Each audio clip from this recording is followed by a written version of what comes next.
प्यार में हमरा सुन करे जाते दिहले तू धोखा। तोरो से बढ़िया माल पटा लेब छोड़ब नाही मौका, छोड़ब नाही मौका। कैले बाड़ू हमरा से गोरी मना रोका। तोरो से बढ़िया माल पटा लेब छोड़ब नाही मौका, छोड़ब नाही मौका, छोड़ब नाही मौका।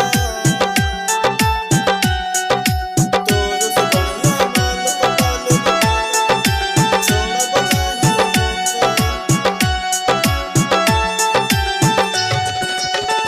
आई बारात जब चल जइबे साथे, पियावा के प्यार पाके हमके भुला के।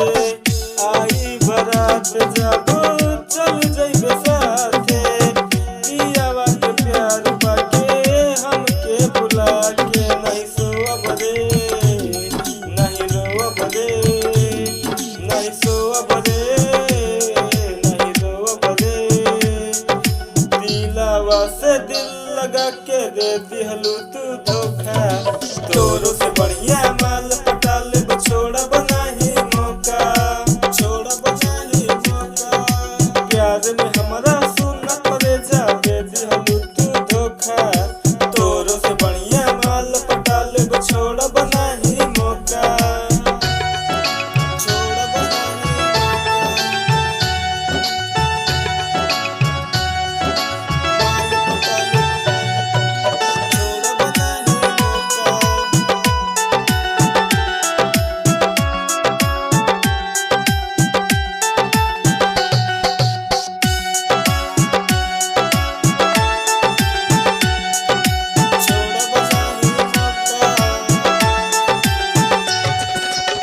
शिवा पासवान नहीं प्यार अबकारी।